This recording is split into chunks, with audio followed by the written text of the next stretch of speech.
Memahami bahasa tubuh dan ekspresi wajah. Bahasa tubuh mengacu pada sinyal nonverbal yang kita gunakan untuk berkomunikasi. Sinyal nonverbal ini merupakan bagian besar dari komunikasi sehari-hari. Bahkan, bahasa tubuh dapat mencakup hingga 80% dari seluruh komunikasi. Contoh bahasa tubuh meliputi ekspresi wajah, tatapan mata, gerak tubuh, postur, dan gerakan badan. Dalam banyak kasus, apa yang tidak kita ucapkan dapat menyampaikan banyak informasi. Jadi, mengapa bahasa tubuh penting? Bahasa tubuh dapat membantu kita memahami orang lain dan diri kita sendiri. Bahasa tubuh memberikan informasi tentang bagaimana perasaan orang lain dalam situasi tertentu. Kita juga dapat menggunakan bahasa tubuh untuk mengekspresikan emosi atau niat. Ekspresi wajah. Pikirkan sejenak tentang seberapa banyak yang dapat disampaikan seseorang hanya dengan ekspresi wajah. Senyum dapat menunjukkan persetujuan atau kebahagiaan. Kerutan dapat menandakan ketidaksetujuan atau ketidakbahagiaan. Dalam beberapa kasus, ekspresi wajah kita dapat mengungkapkan perasaan kita yang sebenarnya tentang suatu situasi tertentu. Meskipun Anda mengatakan bahwa Anda merasa baik-baik saja, raut wajah Anda menunjukkan hal sebaliknya kepada orang lain. Berikut beberapa contoh emosi yang dapat diekspresikan melalui ekspresi wajah. Kebahagiaan, kesedihan, kemarahan, kejutan, jijik, ketakutan, kebingungan, kegembiraan, keinginan, dan penghinaan. Ekspresi wajah seseorang bahkan dapat membantu menentukan apakah kita mempercayai atau meyakini apa yang dikatakan orang tersebut. Terdapat banyak temuan menarik tentang bahasa tubuh dalam penelitian psikologi. Sebuah studi lama menemukan bahwa ekspresi wajah yang paling dapat dipercaya melibatkan sedikit mengangkat alis dan sedikit tersenyum. Ekspresi ini, menurut para peneliti, menyampaikan keramahan dan kepercayaan diri. Ekspresi wajah juga termasuk salah satu bentuk bahasa tubuh yang paling universal. Ekspresi yang digunakan untuk menyampaikan rasa takut, marah, sedih, dan bahagia serupa di seluruh dunia. Penelitian bahkan menunjukkan bahwa kita menilai kecerdasan seseorang berdasarkan wajah dan ekspresinya. Sebuah penelitian menemukan bahwa individu dengan wajah lebih sempit dan hidung lebih menonjol cenderung dianggap lebih cerdas. Orang-orang dengan ekspresi tersenyum dan gembira juga dinilai lebih cerdas daripada mereka yang memiliki ekspresi marah. Mata. Mata sering disebut sebagai jendela jiwa, karena mampu mengungkapkan banyak hal tentang apa yang dirasakan atau dipikirkan seseorang. Saat Anda terlibat dalam percakapan dengan orang lain, memperhatikan gerakan mata adalah bagian alami dan penting dari proses komunikasi. Beberapa hal umum yang Anda perhatikan meliputi apakah orang-orang melakukan kontak mata langsung atau mengalihkan pandangan, seberapa sering mereka berkedip, atau apakah pupil mata mereka melebar. Cara terbaik untuk membaca bahasa tubuh seseorang adalah dengan memperhatikan. Perhatikan isyarat mata berikut ini. Tatapan mata. Saat seseorang menatap langsung ke mata Anda ketika sedang berbicara, itu menunjukkan bahwa mereka tertarik dan memperhatikan. Namun, kontak mata yang terlalu lama dapat terasa mengancam. Di sisi lain, menghindari kontak mata dan sering memalingkan muka menunjukkan bahwa orang tersebut sedang teralihkan perhatiannya, merasa tidak nyaman, atau mencoba menyembunyikan perasaan sebenarnya. Para peneliti berpendapat bahwa kontak mata juga dapat meningkatkan perilaku prososial dengan meningkatkan kesadaran diri. Hal ini juga dapat menyebabkan orang mengalami perasaan malu yang lebih besar ketika mereka melanggar norma sosial, yang dapat membuat mereka lebih cenderung untuk mematuhi perilaku yang dapat diterima secara sosial. Berkedip.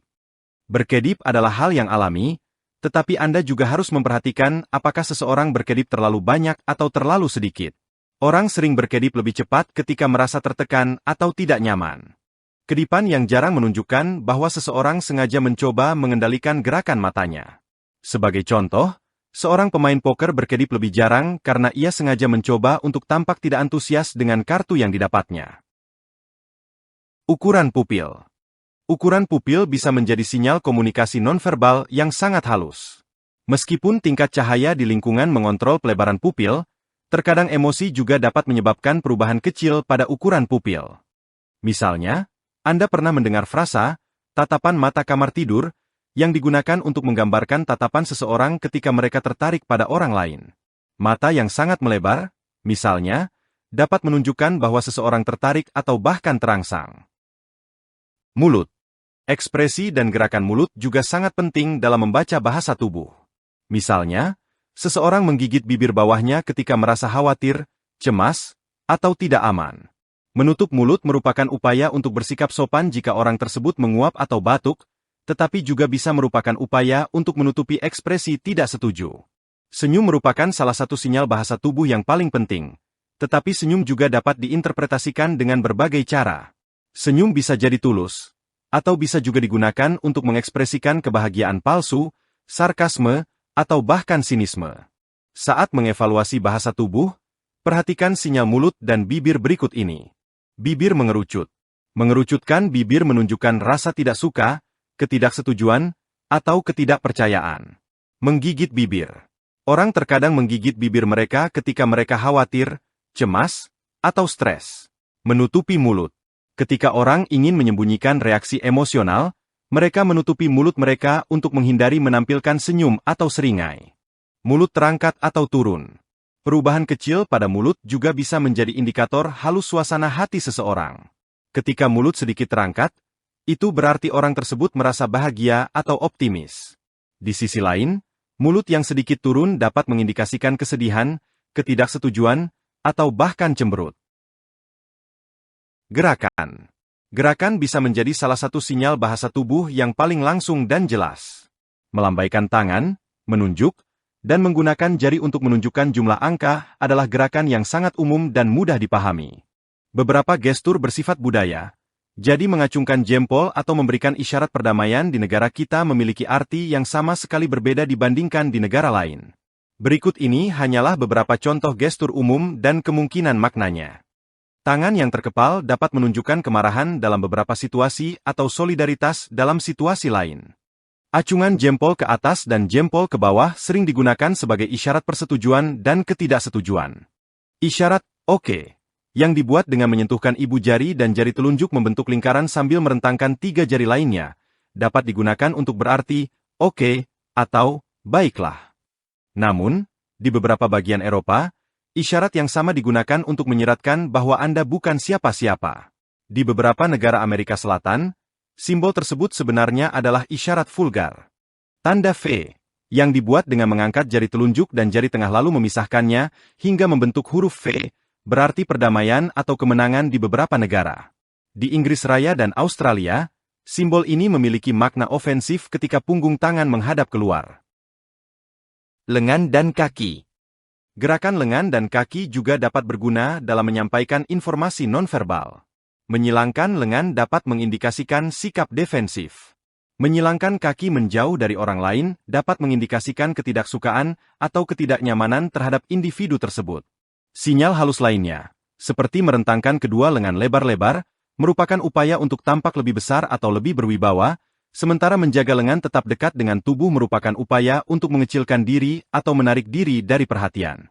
Saat Anda mengevaluasi bahasa tubuh, perhatikan beberapa sinyal berikut yang disampaikan oleh lengan dan kaki. Menyilangkan lengan menunjukkan seseorang merasa defensif, melindungi diri, atau tertutup.